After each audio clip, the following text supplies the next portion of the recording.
Today, my name is Lee Theodore, Project Coordinator for Future Climate Leaders. When this project was presented to me at the very beginning, it was how do we address climate change in Eastern Ontario in 9 months?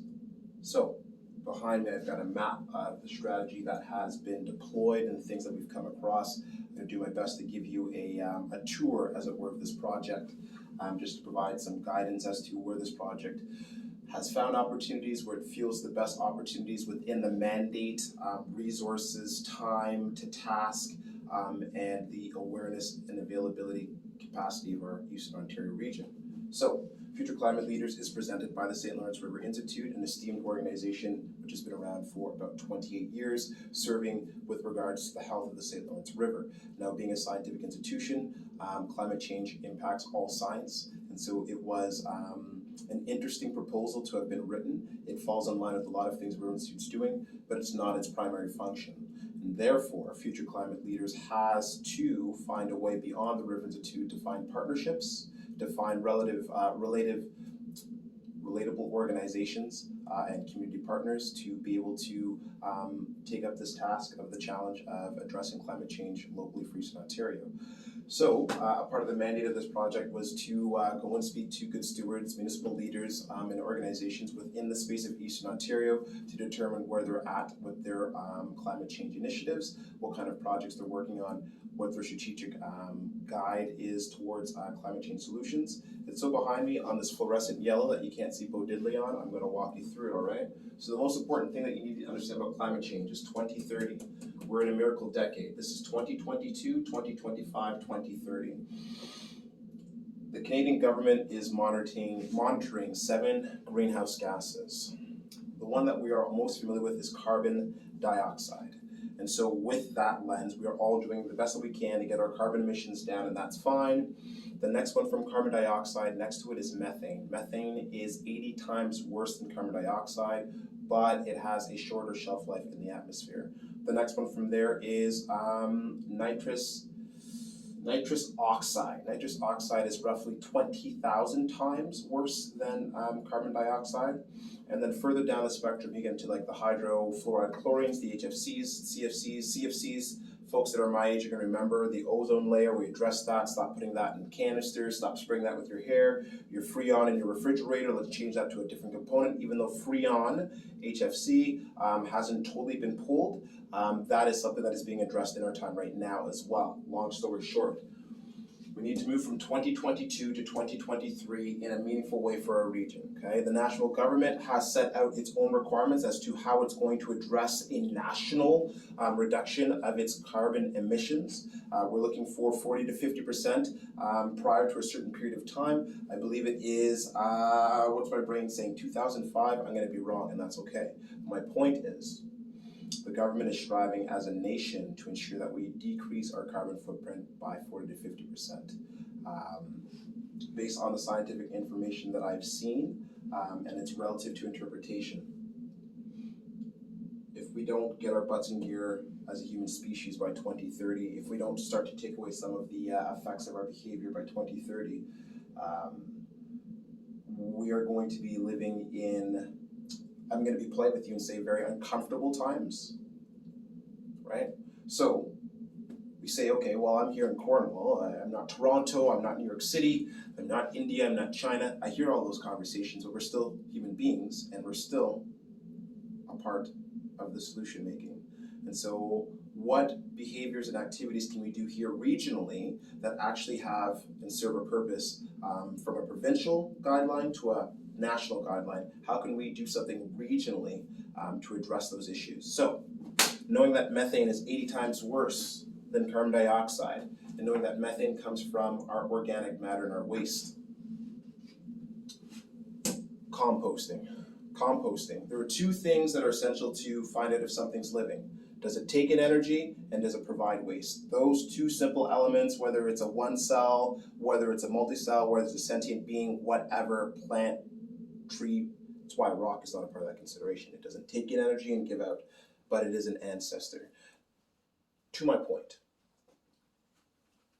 the way we address composting in our area is getting into a green bin program. Thankfully, the Canadian government, the Ontario government has mandated that by 2025, Municipalities or populations between 20,000 and 50,000 have to have a diversion plan in place. Therefore, if we can begin to talk about composting, if we can begin to get a strategy in place, if we can begin to address this, if we can get composters in people's houses, if we can get people composting by whatever means necessary, we can actually remove that activity from our lives. Now, if Cornwall's doing it, Eastern Ontario's doing it, Ottawa's doing it, Ontario's doing it, then there's a collective effect. But what are we doing boots on the ground here locally? Composting is one of the pillar pieces. So this project has, in the initial aspect of surveying what was going on, what was the best thing that we could do with the resources we have, the 3 C's of this project: crops, community, compost. Okay? Crops. 60 to 80% of Eastern Ontario is owned by the agricultural community. Their activities, behaviors, relationships, knowledge, and awareness of their land and how they want to go about using it.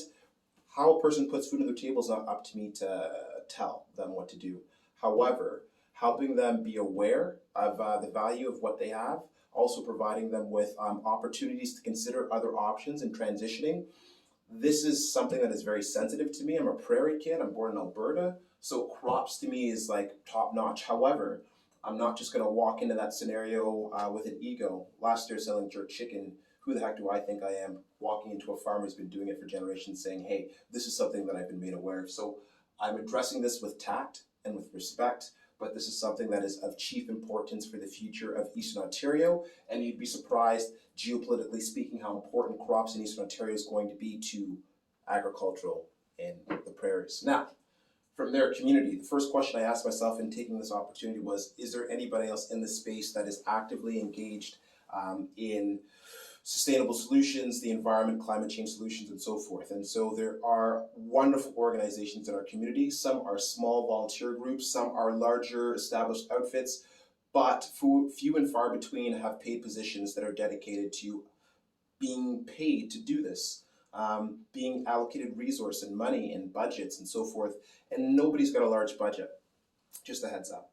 But there are pockets that have a little bit of money. And so, this is not a complete picture of what's going on in Eastern Ontario. Please believe that. There are wonderful human beings that I'm not yet aware of that are doing great work. There are wonderful human beings that I'm aware of that are doing great work that I have yet to speak with. And there are wonderful human beings that have yet to begin their journey of doing great work. So don't let this fool you. This is just to make my life simple. I don't want to cloud this up, but there will be a presentation at the end of the year as to everything that is this project's been made aware of.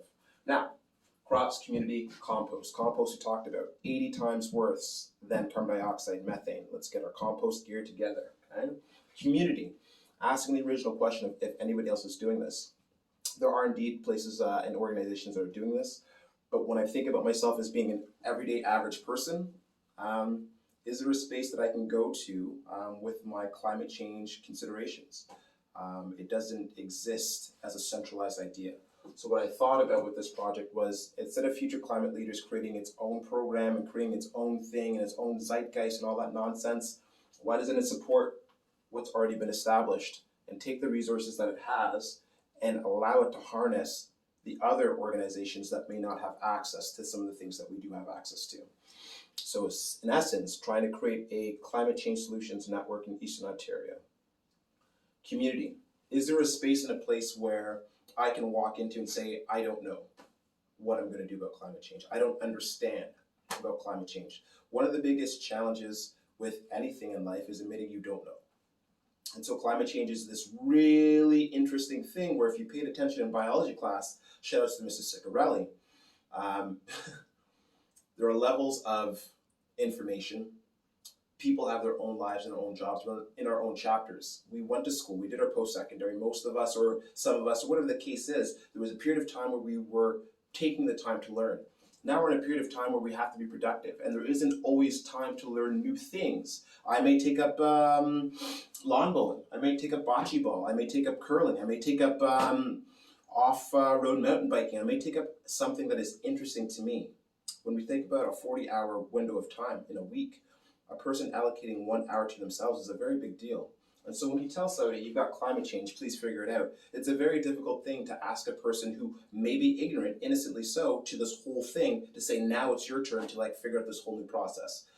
All of that to say, one of the things that I realized is we need to create a space where a person is not going to be pointed at as if you don't know. The Future Climate Leader space is meant for anybody in the community to come into and say, I honestly don't know what to do, where do I begin? Or even if they are mature, to be able to come into a space and say, hey, I've been doing solar panel, I've been growing a garden in my house, I've been walking, I've been doing all of these things, and I'm fairly confident and competent in my approach.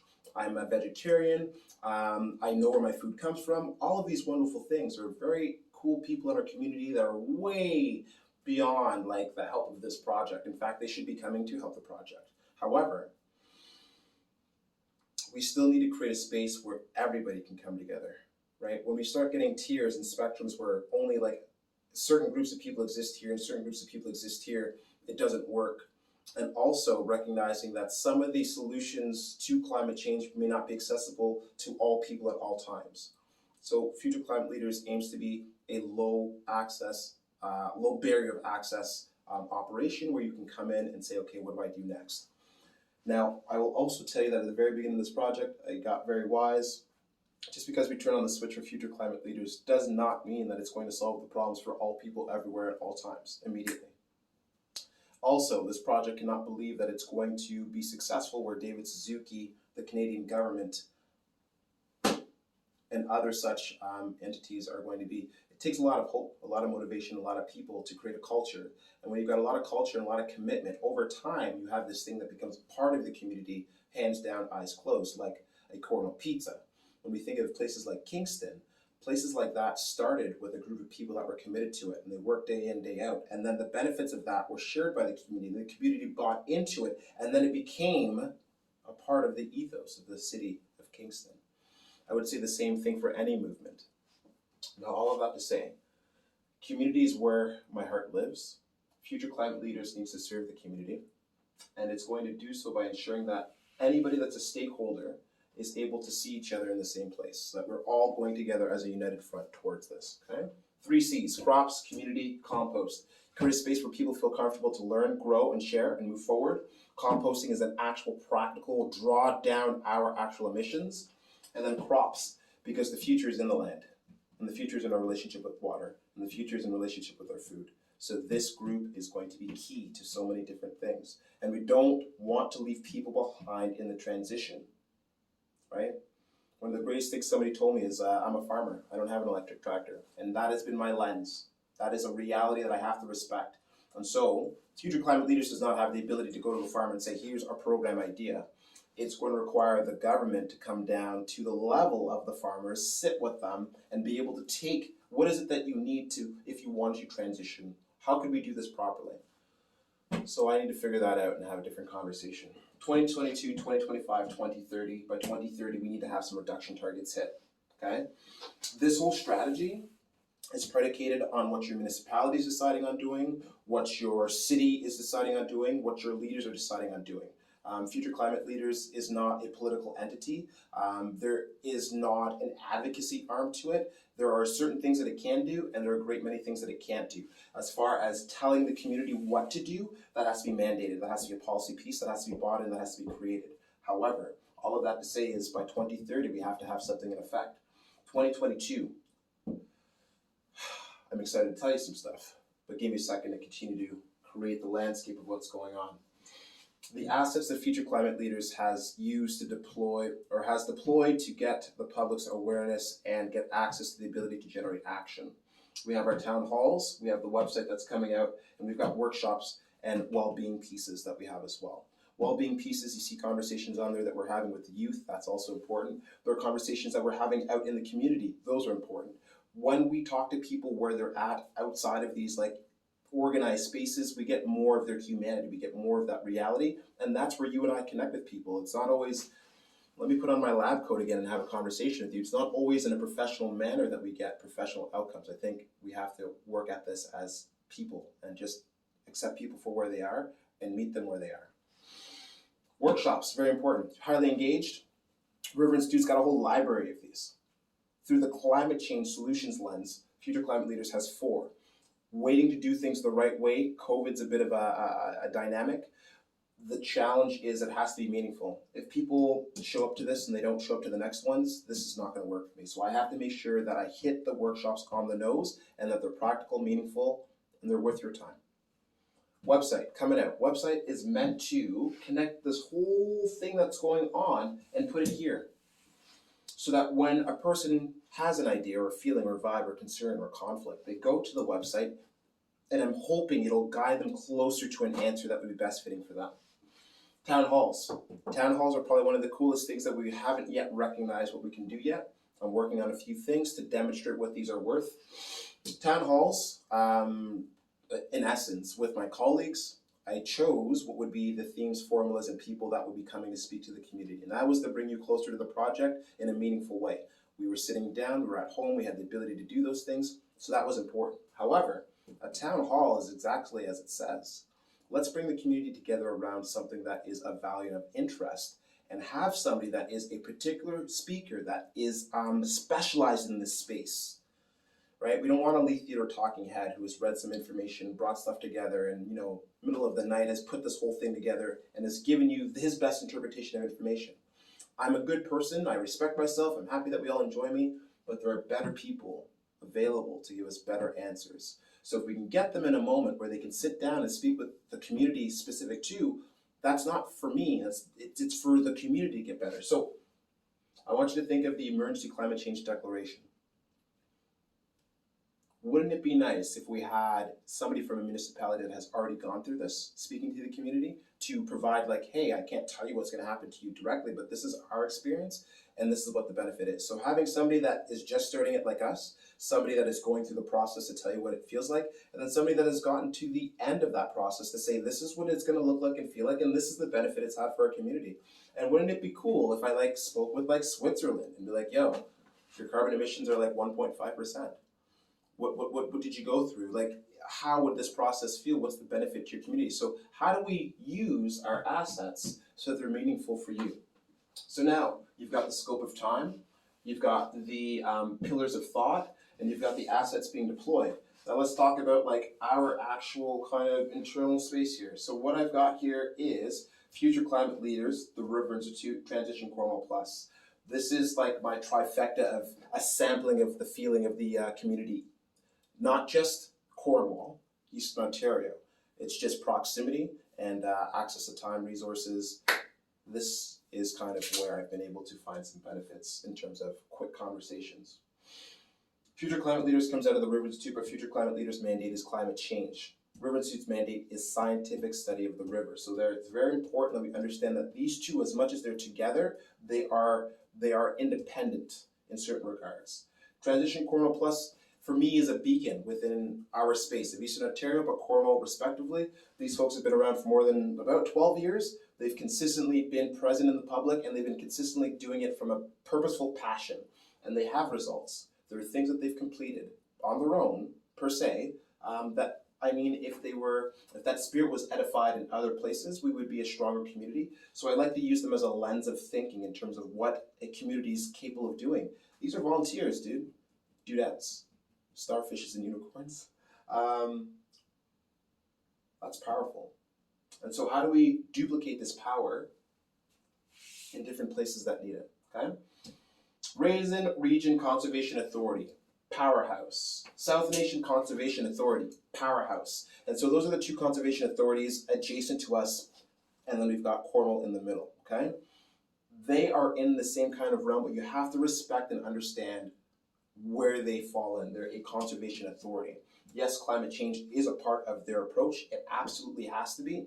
However, they are a different kind of institutional organization. And it's going to be very important for all of us to understand where we can park our issues, what partners are going to help us grow, and what do we have to do to become personally accountable to the things that we recognize in our community, okay? United Counties, Glengarry, my home, Akwesasne, Neowam, City of Cornwall, South Glengarry, Prescott and Russell. Surprise, surprise. Prescott and Russell has been reaching out to this project to have some opportunity to speak. And again, I apologize, I'm not everywhere. I'm going to get to where I need to be, and you're in my mind.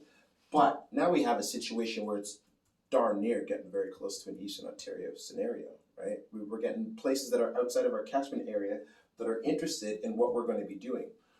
Now, I talked about this timeline. We're going to come back to that again because the city of Cornwall is going to be very, very important.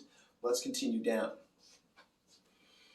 So how is this project going to maintain itself into the future? It's not going to be through town halls, websites, and workshops, that's for darn sure. It's going to have to become financially viable. It's going to have to become relevant to the community, and it's going to have to make some actual difference. And so how do we go about doing that? Innovation and funding. That's going to be a key piece, absolutely. I'm going to tell you about a trade show once upon a time in the future, but I won't talk about it right now. And then we've got regional partnership programs. So in Kingston, they've got a program called Sustainable Kingston. Sustainable Kingston's everywhere. Sustainable Kingston is this wonderful parachute organization that will get the community ready and give them a program to help them with their climate change and sustainability needs. Now, future climate leaders, I needed to find out what was happening in our space. And now that I know where things are, what I'd like to do is, as much as I enjoy this, we don't have time for Lee Theodore to become an expert. And it's not that I don't want to be an expert. We need to find the specialists that specialize in this in our area and bring them forward, create and facilitate the ability for them to be successful, and then have our community benefit from their expertise. We're not trying to recreate truths. There's already enough information out there. When we ask, what should we do, what can we do? There's oodles of things. We just have to choose, commit, and move forward. Now, taking me out of the picture, I'd like to see Sustainable Cornwall take place. Sustainable Cornwall can happen with all of the support of these organizations. If Future Climate Leaders can get itself to 1,000 people on its Facebook page, we have great numbers for our town halls. We've got people using the carbon calculator. The workshops are being filled out and completed. People are enjoying themselves. We have the opportunity to take this portfolio, come to Sustainable Kingston and say, can you take over, please?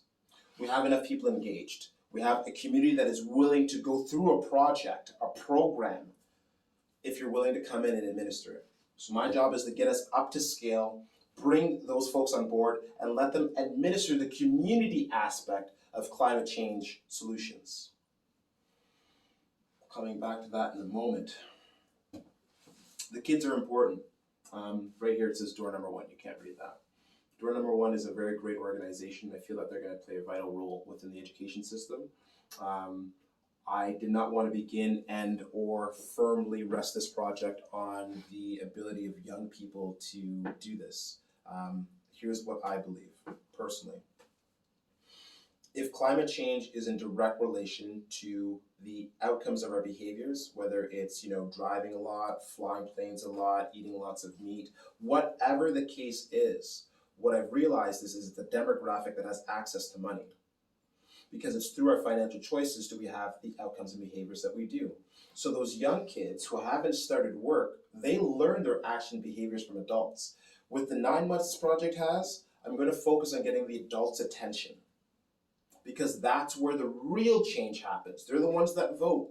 They're the ones that are requesting the things that we're seeing at the grocery stores. Through our purchasing behavior, we're voting for what we want. So the kids are suffering from all the things that we've chosen. So I'm not going to bring the kids in to solve my problem. I'm going to bring the adults in the room so we can nod our heads together and say, okay, I'm aware. What else can I do? And we're going to teach our kids so that they can be better than us, obviously. But I'm not going to start this project or finish this project and say, hey, I was the kid once. I was the kid in the room where they said, we're going to do it for the kids. Well, now I'm an adult, so I'm not doing it for the kids. We're going to do it for ourselves so that we can show the kids an example of how to do it. Door number 1 can facilitate that. Project Neutral. We've got a wonderful website. I'll tell you what, I can't do all things, but I can tell you where things are working really, really well. Project Neutral does a fantastic carbon calculator, fantastic, to the point where if you decide that, hey, I don't like my carbon emissions, I'd like to offset it. They have a carbon credit program. You can pay for a subscription where they plant trees on your behalf, or they pay for.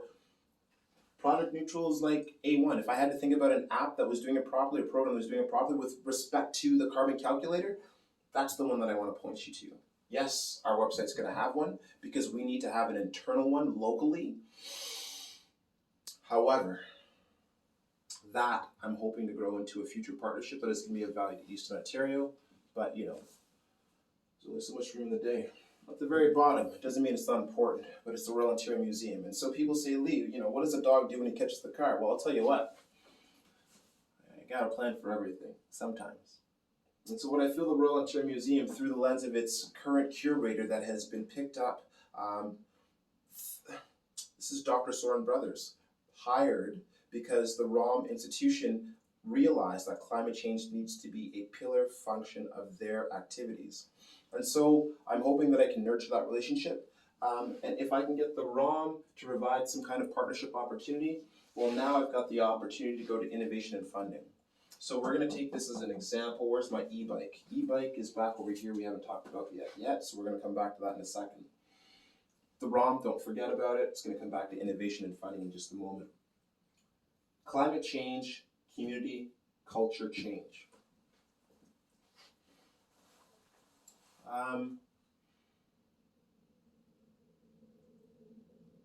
So this whole thing doesn't work unless we do something, and doing something is action. So all of this represents a whole lot of awareness. But at the end of the day, the real impact and the real benefit and the real reduction is going to come from the choices that people make and the habits and behaviors that people decide to deploy. So therefore, community culture change is going to be the sum of all of this. If we can't motivate a 30, 40, 50% reduction in a certain kind of emission, then this is great. This is a whole lot of cheerleading and it's a whole lot of pom-pommery, but it's not going to have an impact. So how do we get our community to change its mind on climate change? And so change is something that you can see. And what is it that we can do as a community that we can see an effect to give us a feedback to say, hey, we're growing in the right way, which makes it easier for me to do this thing because you know what, we're all kind of thinking about this progression, this path. And so underneath this climate change, community culture change piece is e-bikes. Cornwall is a small community. It still is developing, so it has the benefit that it doesn't have to per se argue for how it's going to move out. We were kind of nimble, in my opinion, in terms of how we can grow. Right now we're a silver rated bicycle friendly city. That is a plus sign, that's good. However, I think that there's room for us to be greater than just a bicycle city. I think there's an opportunity, for example, when we think about the population of Cornwall, and the statistic that 40% of the population lives below the poverty line, what is the value of a car to a person if commuting from corner to corner in Cornwall is 10 minutes? As a person myself, is it possible for me to ride an e-bike from where I live to work? Absolutely. Right? Is it necessary for me to have a vehicle? In certain regards it is, depending on who you are. If you're a mother and you've got kids, yeah, riding an e-bike is not going to make it for you. And you're not going to be judged. This is what's available to us on the market, and these are the choices that we have to make, and that's okay. However, we can make other choices at other places, right? Point of the story is, if 40% of the population is under poverty, do you think there's a benefit in having a vehicle that gets you from point A to point B, or do you think there's a benefit in having a item that causes you debt? So my thoughts are, if we can create a program, and I'm not going to get into all that because obviously I've been talking for a period of time about all of this, I can't give you details on every single thing, or just you wouldn't sit around for it. But if there's an opportunity to create an effect in that lens, we have an opportunity to change some of the dynamics. We've got beautiful, beautiful bike paths, beautiful, beautiful infrastructure that's already in place. And I think if we continue to that process, but encourage it. So how do we encourage it? I want you to go look at the Saunders Metacycle. Saunders, S-O-N-D-E-R-S, Metacycle, M-E-T-A, cycle, C-Y-C-L-E. Sexy. I feel like the Terminator looking at it. And if I saw a few of those zipping around town, I would be considering my mode of transportation, and that's the point. That's my marketing hat sitting on my head. If there are a few of these bikes that look so out of place but amazing that it elicits a response of a person thinking about or considering, now all we have to do is move them to a point of action. And so how do we make people feel comfortable about making that kind of a decision? I guess I'm going to tell you some details. So if we can take a step back and look at our bicycle program, is there a safety program in place that we can go to for bicycles? Not to my knowledge, and I'm aware of a few things, but I'm not aware of anybody that facilitates a proper bicycle safety program. So let's take a step back. Let's encourage bicycle safety first. And so through a partnership with other community partners, let's create a bicycle safety awareness program. Run that for a year, but into perpetuity, but at the end of that year, we're gonna have a big giveaway. And maybe if I can get a sponsor to provide me one of these wonderful e-bikes, and we give that away at the end of the year,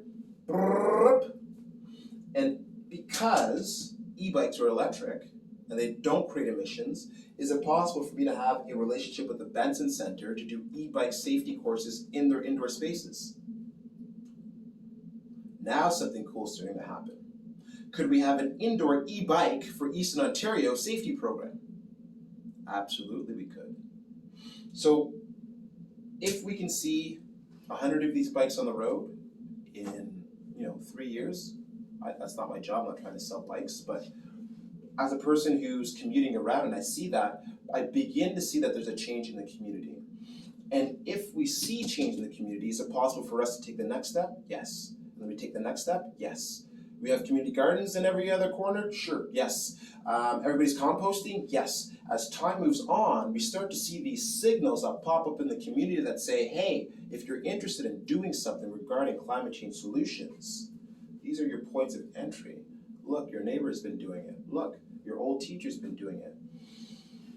So, all of that to say is I've given you a bit of a tour of what this program, this project is working through.